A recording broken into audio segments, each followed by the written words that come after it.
डिसल्टिंग के नाम पर क्या जनता को किया जा रहा है बेवकूफ? क्या फिर से वही साल की तरह इस साल भी भरेगा पानी? मैं हूं मुनव्वर और आप देख रहे हैं लोकहित।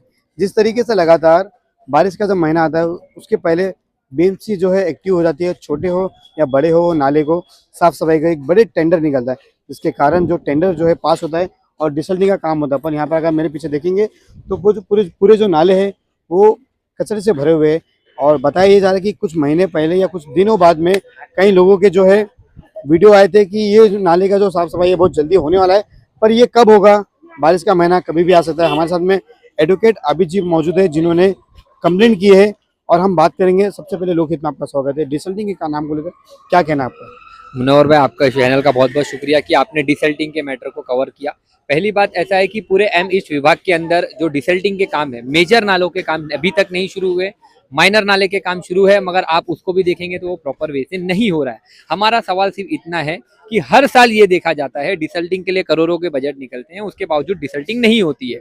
हाल ही में पिछले साल हमने देखा कि ईओडब्ल्यू ने 65 करोड़ की एफआईआर रजिस्टर की, जिसके अंदर मीठी रिवर को साफ करने के अंदर घोटाला हुआ था डिसल्टिंग के नाम पे। उसके अंदर कॉन्ट्रैक्टर और बीएमसी ऑफिसर के ऊपर भी एफआईआर हुई। उसके बावजूद अगर हमारे एम ईस्ट विभाग के अंदर आज भी ये डिसल्टिंग के काम नहीं शुरू होते तो इस पे सवाल उठता है, क्योंकि हर साल देखा ये गया है कि ये जो नाले हैं इनको बराबर से साफ नहीं करते हैं तो पानी भरता है, गंदगी होती है और यही पानी भरने की वजह से यहाँ पे मुंबई के अंदर बाढ़ आती है। क्योंकि ये जो नाले हैं ये नाले वाशी के कनेक्ट हैं और यहाँ पे आप जाएंगे तो घाट के ऊपर से कनेक्ट है। ये बड़े नाले हैं, यहाँ से पानी पास होता है। हमारा सवाल यही है कि आप पूरे एम ईस्ट वार्ड में भी, हम 34 के बीट नंबर 34 में वार्ड नंबर 34 के अंदर हैं, हम यही कह रहे हैं कि यहाँ की जितने भी स्थानिक कॉर्पोरेटर हैं वो इस पे क्यों नहीं बात करते, वो हाउस में इसके ऊपर क्यों सवाल नहीं उठाते। हर मुद्दे पे पहले तो वो अपनी बातें रखते थे जब चुनाव नहीं जीते थे, मगर अब ऐसा हो गया है कि वो पब्लिक के मुद्दों से भागते नजर आ रहे हैं। जब आवाम को उनकी जरूरत होती है तब वो खड़े नहीं होते हैं।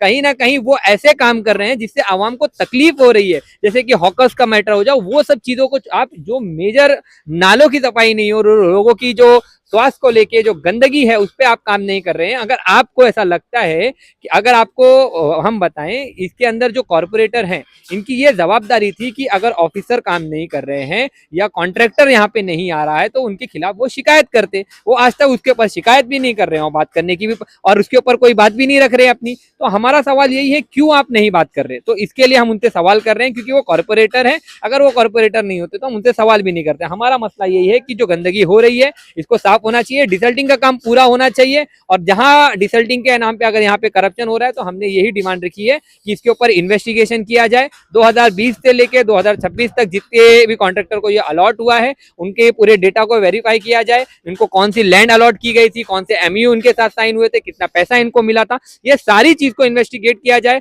अगर इसके अंदर भी मीठी रिवर की तरह अगर कोई करप्शन है तो जो भी बीएमसी के ऑफिसर इसके अंदर इन्वॉल्व है और वो जो भी कॉन्ट्रैक्टर ने ये किया है तो उसके ऊपर लीगल कार्रवाई होना चाहिए। ये हमारी डिमांड है। जिस तरीके से आपने कंप्लेंट की है उसमें क्या क्या मुद्दे रखे आपने और क्या कॉन्ट्रैक्टर कौन है यहाँ का? अभी भी देखिए, जो माइनर नाले हैं वो ऑलरेडी इससे पहले भी जो सोलंकी थे शायद उनको ही अलॉट हुआ है। हमने आरटीआई मूव किया है, हम आरटीआई का कॉपी अभी तक हमको रिसीव नहीं हुआ है। जिस दिन हमको आरटीआई ऑफिशियल रिसीव हो जाएगा हम लीगली इनको भी इंटीमेशन देने वाले हैं कि आपके एज फॉर द कॉन्ट्रैक्टर आपको ये चीज करनी थी, आपने नहीं की, आपके पार्ट से नेग्लिजेंस है। और जो भी ऑफिसर यहाँ पे जो सुपरविजन करने के लिए जिनको अपॉइंट किया गया था उनके हैंडल से भी अगर कहीं ना कहीं नेग्लिजेंस है, क्योंकि हमने इनके सुपीरियर जो होते हैं ईस्टर्न विभाग के अंदर डेप्यूटी चीफ होते हैं, जो एसडब्ल्यूडी डिपार्टमेंट होता है, एक सेंट्रल एजेंसी है वो बीएमसी की, उनको भी हमने शिकायत किया है। उन्होंने कहा है कि काम माइनर नालों के चालू है, मेजर नालों के भी करेंगे, मगर प्रॉब्लम ये है कि करेंगे। वही सवाल ये है कि ये काम जो होता है मार्च में शुरू होता है और 31 मई से पहले इसको खत्म करना होता है, क्योंकि ये प्री मानसून वर्क है।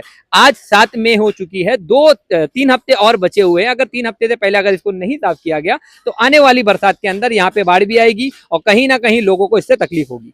तो जिस तरीके से आपने जब कंप्लेंट की है तो कुछ वीडियो भी आए थे कि इस नाले की जो साफ सफाई बहुत जल्द होने वाली है, उसके लिए क्या कहेंगे? देखिए, होने वाली के आश्वासन देने से काम नहीं चलेगा, ये आपकी जिम्मेदारी थी। और वक्त आप टाइम देख रहे हो क्या? अभी मई 7 हो रहा है, अगर मार्च से काम शुरू था तो अभी तक किया क्यों नहीं गया?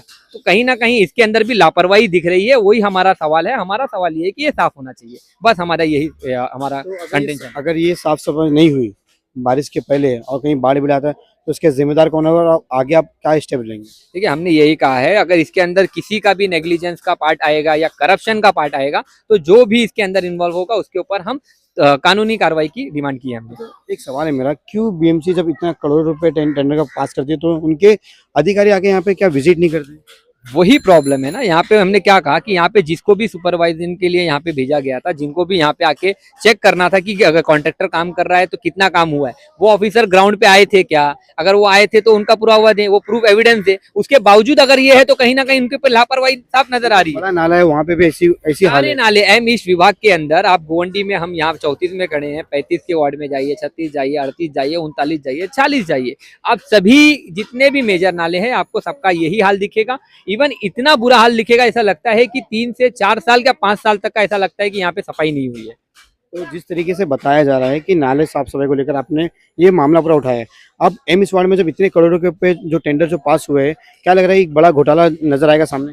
देखिए मीठी रिवर में भी यही हुआ था, इसके बाद इन्वेस्टिगेशन हुआ तो समझ में आया फ्रॉड है। हम यही चाहते हैं इसके अंदर कुछ करप्शन है या नहीं है घोटाला, उसके अंदर पहले जो एजेंसी है, जो भी ऑफिसर थे, उनके हम कंसर्न ऑफिसर को हमने ये कहा कि आप इसके अंदर इन्वेस्टिगेट कीजिए, आपको अगर लगता है तो फिर आप इसके ऊपर जो भी लीगल कार्रवाई कीजिए। हम ये नहीं बोल रहे कि करप्शन हो, क्योंकि डॉक्यूमेंट हमारे पास नहीं है, डॉक्यूमेंट्स आपके पास है, एमओयू आपने साइन किया और ये आपके डिपार्टमेंट की जिम्मेदारी। अगर इतने सारे कचरे आ रहे हैं, ये 1 साल का कचरा नहीं है। मैं मानता हूं कि यहाँ पे लोग कचरा फेंकते हैं, लोगों की भी गलती है, मगर लोगों को अवेयरनेस की जरूरत है। बीएमसी जब इतना पैसा इस पे खर्चा कर सकती है तो सिविक सेंस के ऊपर क्यों नहीं खर्चा करता? आज हमारे तो सिविक सेंस लोगों के अंदर नहीं है, क्यों नहीं इसको इनिशियल स्कूल लेवल पे सिविक सेंस को शुरू किया जाता, उस पे पैसा लगाए तो लोगों के अंदर अवेयरनेस आएगी, लोग इसके अंदर कचरा फेंकना बंद करेंगे, इसके ऊपर नेटिंग करें।